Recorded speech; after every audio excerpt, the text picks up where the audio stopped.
Hello everybody, thanks for checking back in for some surfing news. I'm going to take the epic out of it today because it's not as epic as it could be. So you may have noticed that the production of some of our videos have been slowing down a little bit. In April, I've been getting ready for a contest that I decided to join. It is my first contest. I've been a rogue surfer my whole life, usually grumbling when there's a contest at the place I was planning on surfing at and have to go somewhere else. So I decided to go ahead and bite the bullet, just give it a shot. I joined a longboarding club, which I don't even longboard. I'm more of a shortboarder, but I enjoy the idea of longboarding. I've tried it a number of times, of course, over the years, and plan to get there and plan to get my skills to the next level in terms of longboarding. And in terms of surfing, just about anything, I guess, is kind of the goal, right? Surf everything. So this particular contest is more of a coalition type contest, and so what that means is that there's different longboarding clubs or surfing clubs up and down California that actually come together at different locations throughout the year and put on a surfing contest. So this isn't like a league. It's not like the World Tour, or it's not like the WQS qualifying series. It's not like NSSA. In the sense it's not a league. It's more of just members of the clubs who decide that they want to surf. So the club I joined a couple years ago was the Oceanside Longboarding Surfing Club, and each surfing contest is hosted by a different club. This contest was hosted by the Doheny Surfing Club and was held at Churches, which is part of Trestles. Churches is not my favorite spot on the Trestles, but it's definitely good. It's hard to complain. It's better than a lot of surfing spots that you can go to. Most of the contests held by these clubs are longboarding contests. Most of the divisions focus on longboarding. This time they had a shortboard division, and I decided to jump in on that one, figuring, well, you know, if there's a lot of longboarding going on, maybe I might have a better shot at this comp. The name of this comp is called Gathering of the Tribes, and they call it GOT for short. So to get into the competition through the Oceanside Surfing Club, it was based on a first come, first served basis. And you also had to come with $100. You could reserve your spot, but you definitely had to come up with your $100 within a couple weeks from reserving the spot. The coalition breaks up the different brackets by age group, and the age group bracket that I was in was the 29 to 49 age group, and I am 48. So I was one of the senior guys. I was hoping for the wisdom to kick in because youth was not going to be on my side in this particular case. As you know, if you're out there surfing in California, 20-year-olds, 30-year-olds, they're ripping pretty hard, and I'm trying to keep up with them every day, so I figured it would just be like any other day, and that's how I treated it. In preparation for it, I surfed as much as I could, which is kind of my goal anyways in life, and I changed the wax on my board and scratched it up with a wax comb. And so what was really cool about this event for me personally is that I got to get my family to come, 2 of my kids anyways, out of the 4, and my wife. I had to mule all the gear down the hill. If you've been to Churches or anywhere in Trestles, you know that there's a walk for any of those breaks unless you got one of those cool electric bikes. In addition to my family coming, I had a bunch of friends come down to the beach as well, which was really awesome. They came to show their support. And I want to throw a shout out to some of those people: Eric, Brenna, Josh, Tone, Tori. I really appreciate you guys coming down. I mean, we definitely had the hypest fans on the beach. I mean, so this coalition's been putting this on for years. They're doing it every year at a bunch of different locations.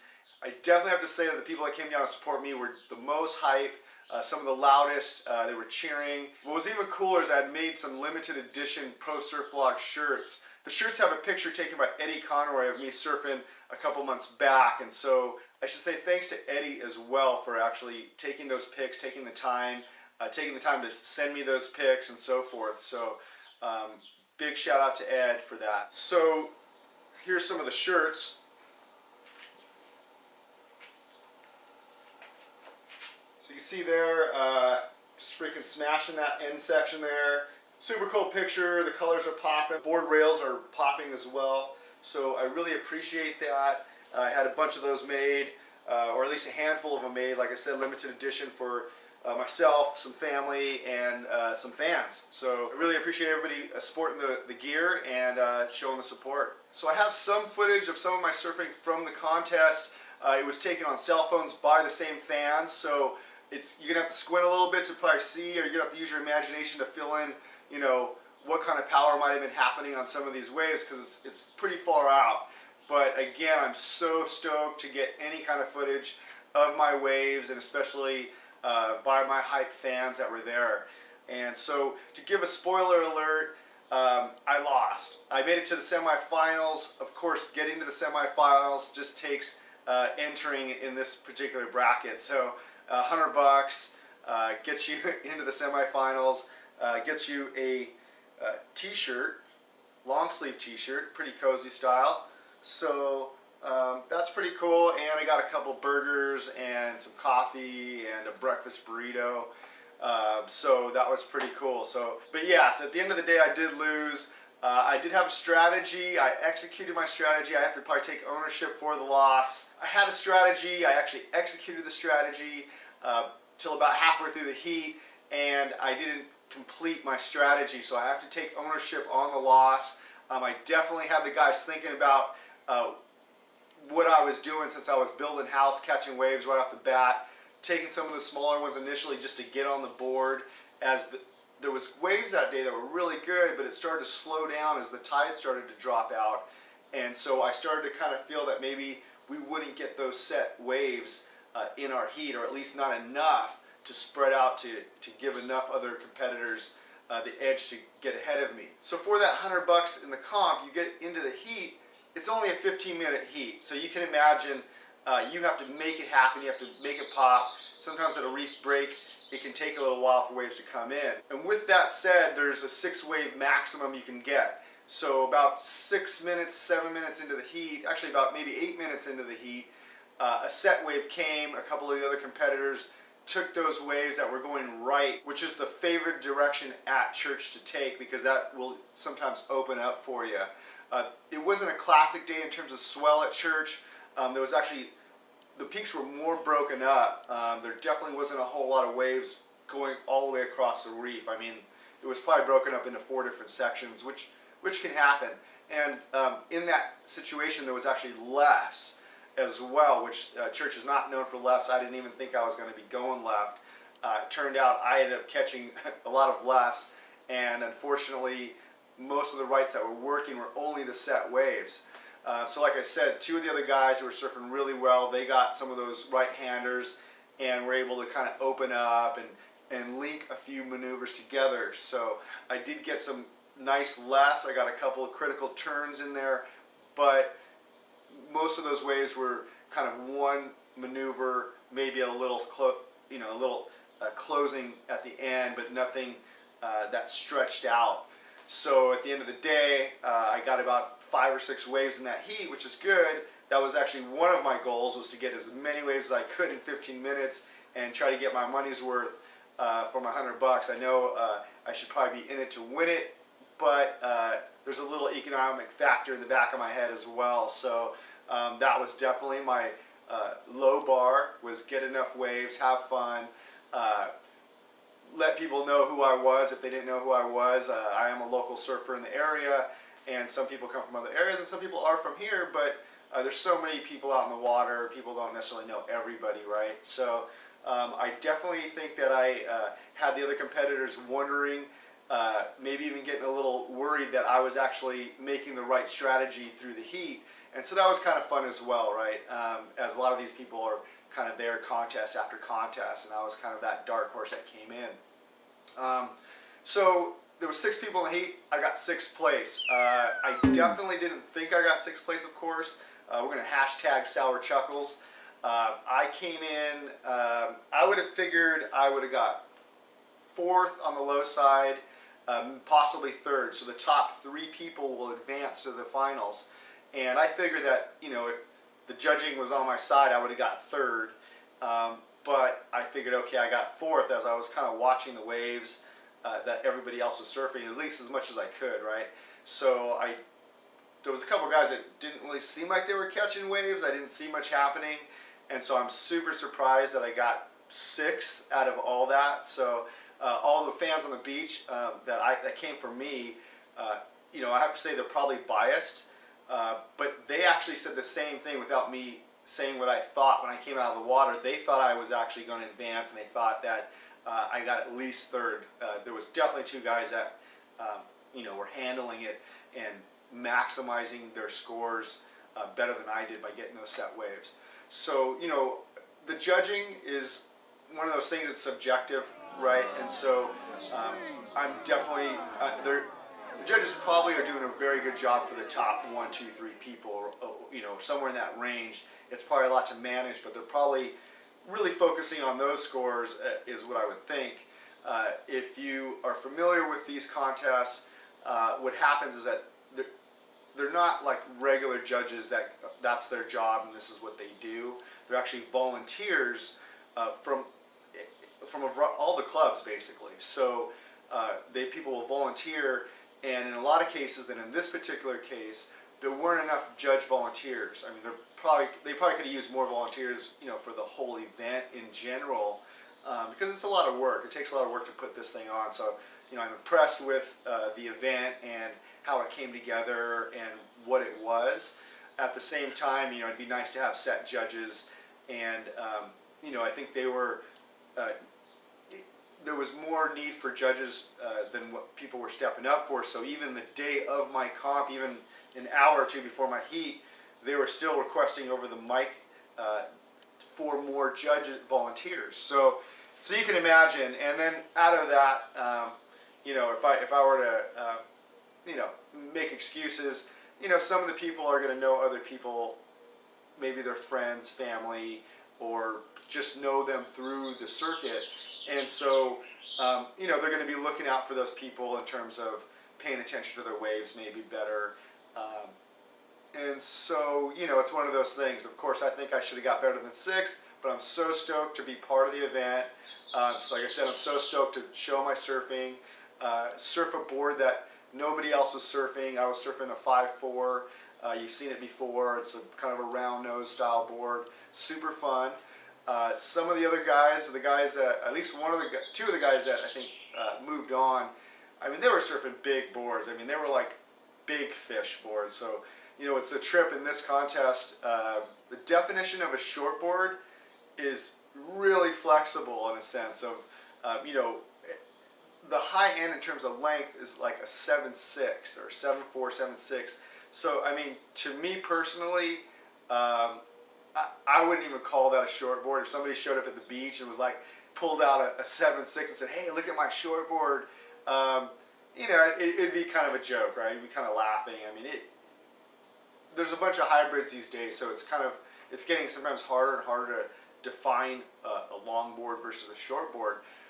But definitely one of the guys two of the guys that probably moved on, they were using much bigger boards, and so of course I had the same opportunity to try that approach, and trust me, I have a 6'2" that has a lot of volume, and that was on the beach ready to go. So I thought about it, but the waves were good enough that I figured, you know, I really wanted to kind of showcase some turns, and if I could, you know, connect some of those waves, that would give me, you know, the most wow factor for the day. But it turns out that I didn't push that even with my shortboard, which I could have. So I gave you some of the excuses there, and then I gave you some of the real in terms of you know, how I could have done better, or maybe I could do better next time if I join another comp. I'd also like to give a shout out to Leah Conroy, who took 4th in her category.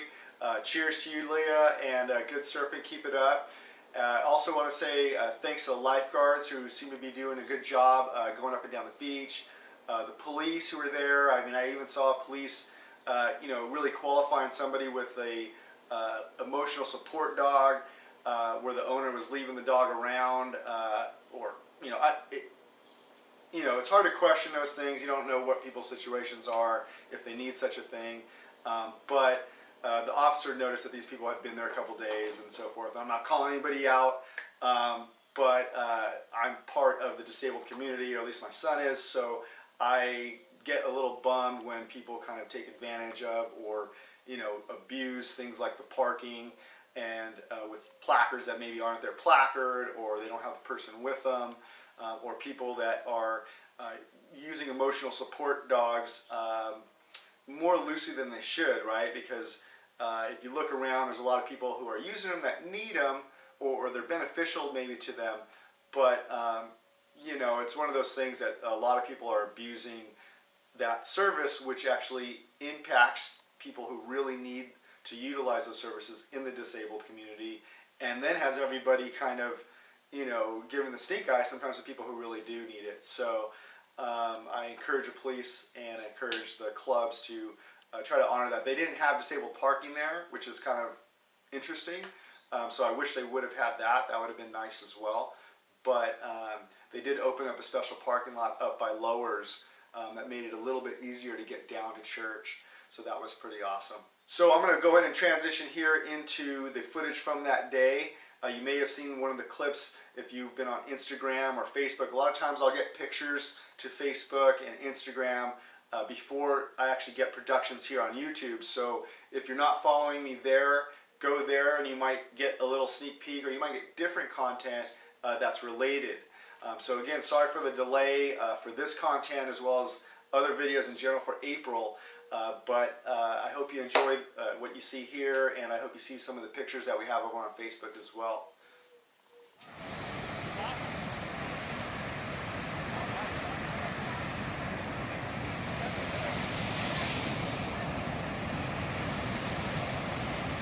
Hello everybody, I'm down here for the surfing contest today at Churches, down with the Groms.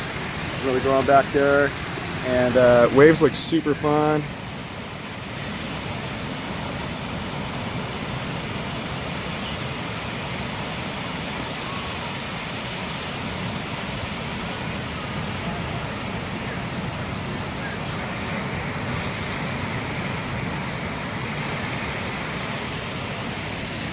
Yeah, so my heat's up in a couple hours at 10:15, and I'm ready to do this. It's heat.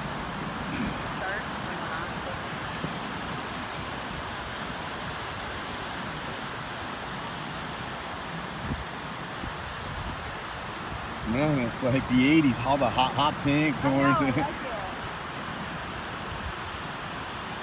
80s generation.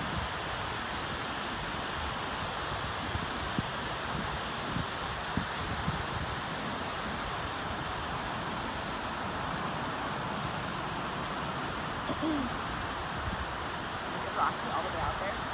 Yes. 80s. It's harder to surf in 30s. Is it? Yeah, it's just awkward. Some people you can't. If it's really cold, you're out of it.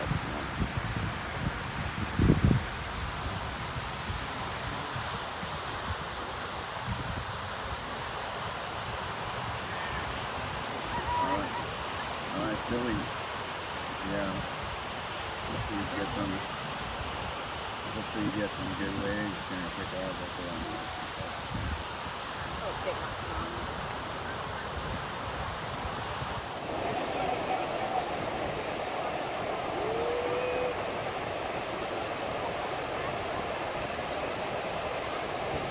Happen to be in a black jersey, helping somebody cross because he's slipping both. Happen to be in a black jersey, helping somebody cross because he's slipping. Woo! Get it, get it! Woo!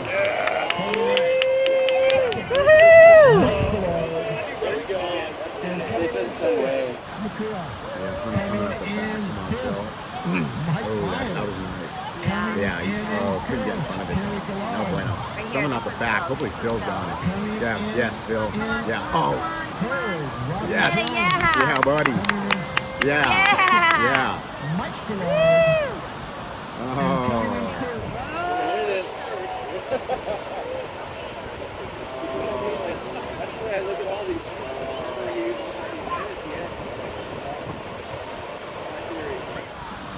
Get that? Yeah. Smack it. Yeah, there you go. Thanks again for watching this video. I hope you enjoyed it, and remember, we're all kooks in our own way.